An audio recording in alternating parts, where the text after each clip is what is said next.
हेमंत है तो हिम्मत के साथ झारखंड के अधिकारियों ने बड़े बड़े घोटाले का निडरता से अंजाम दे रहे हैं। ऐसा ही एक मामला आया है बोकारो से, जो डीएमएफटी फंड का जो बहुत बड़ा एक घोटाले, जो कि अभी अखबार और चैनलों की सुर्खियां बनी हुई है, जिसे लेकर के हमारे एक्टिविस्ट अधिवक्ता डॉक्टर राजकुमार जी हैं और इन्होंने ही इस मामले का उजागर किया। हम डॉक्टर राजकुमार जी से बात करेंगे और जानना चाहेंगे कि ये मामला क्या है और कब से ये चल रहा था। कुमार जी, ये मामला मैंने जो उठाया है ये वित्तीय वर्ष 2024-25 और 25-26 का है। इस दौरान डीएमएफटी फंड से 631 करोड़ रुपए का कार्यादेश जारी किया गया है, जिसमें लगभग 500 करोड़ का एकदम शुद्ध रूप से घोटाला किया गया है। जिसमें जैसे हमने कहीं कहीं पढ़ा कि जैसे कि अधिक मूल्य दर बढ़ा करके इसको, जैसे पूर्व उपायुक्त विजया यादव थी, उनके कार्यकाल में जैसे कि किसी मूल्य का कीमत अगर 100 रुपया है तो उसको बढ़ा करके 200 या 500 इस तरह से करके, क्या कहेंगे इस कैसे हुआ है, थोड़ा सा संक्षिप्त। लगभग सभी टेंडरों में जो है बाजार मूल्य से 500, 1000, 2000 जितना मन किया उतना ज्यादा रेट पर ये कार्यादेश दिया गया है। जैसे एआरआई कंडक्टर है, वो बाजार में आपको जो लगाया गया है, सभी एआरआई फैब्रिकेशन के द्वारा लाइटनिंग कंडक्टर लगाया गया है तड़िक चालक सभी स्कूलों में, तो उसका बाजार मूल्य जो लगाया गया है एजेंसी द्वारा वो 15,000 मैक्सिमम होगा।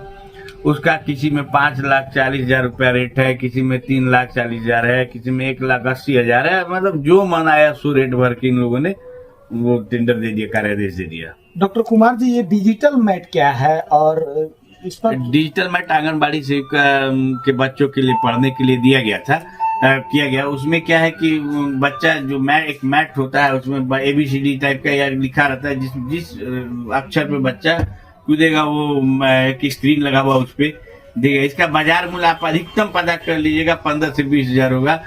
इसके लिए इन्होंने जो मंसूर निर्गत किया है। अच्छा, इस तरह से बहुत सारी कई ऐसी योजना है। कितनी योजना होगी जो कि मूल्य बताया जा रहा है कि 500 करोड़ एक बहुत बड़ी लागत होती है। सबसे महत्वपूर्ण बात है जिस पर कि अभी तक किसी के द्वारा ध्यान नहीं दिया गया है, नेशनल कोऑपरेटिव कंज्यूमर फेडरेशन नामक एजेंसी को 29 कार्यादेश के माध्यम से 1,33 करोड़ रुपया का कार्यादेश दिया गया है।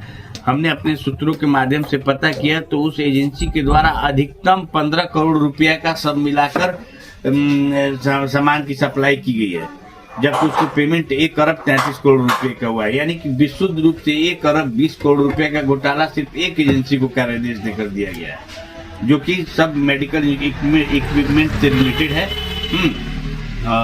जो अच्छा, ये जो जितने भी बड़े बड़े घोटाले हुए हैं, इसमें क्या केंद्र के पैसे हैं या राज्य के पैसे हैं, इस क्या कहेंगे आप? नहीं, ये सभी सारे पैसे तो केंद्र डीएमएफटी फंड केंद्र से आता है, जो माइनिंग एरियाज में डेवलपमेंट के लिए पैसा आता है वो केंद्र सरकार द्वारा राज्य सरकार को दिया जाता है। तो फिर केंद्र में अलग सरकार है और राज्य में अलग सरकार है, इस पर केंद्र सरकार क्यों चुप्पी साधे हुए है? नहीं, सब चीज का अपना अपना प्रोसेस है। मान लीजिए राज्य सरकार जब कोई एक्शन नहीं लेगी तब केंद्र सरकार दिमाग लगाएगी, और अभी तो सब आप देखिए तो बड़े लोगों का बात कुछ बाबूलाल मरांडी ने भी कुछ प्रेस वार्ता कहा है। हाँ, वो कल माननीय बाबूलाल मरांडी द्वारा उठाई मुद्दे को प्रमुखता से उठाया गया है। सरकार से CBI जांच की मांग की गई है, देखिए क्या होता है। तो ये हैं बोकारो डीएमएफटी फंड घोटाले, जिसे लेकर के एक्टिविस्ट सह अधिवक्ता राजकुमार जी ने इसका उजागर किया, जो कि ये पहले से अखबारों और चैनलों में सुर्खियां बनी हुई थी। लेकिन अब ये देखना है कि केंद्र सरकार राज्य सरकार पर क्या दबाव देती है और कितना आगे तक ये जा सकता है। क्या हम इसे राज्य का पहला घोटाला, सबसे बड़ी घोटाला कहेंगे, या दूसरा या तीसरा? ये तो सरकार की जिम्मेदारी है कि सरकार इस पर क्या संज्ञान लेती है और इस पर कितनी अमल करके पहल।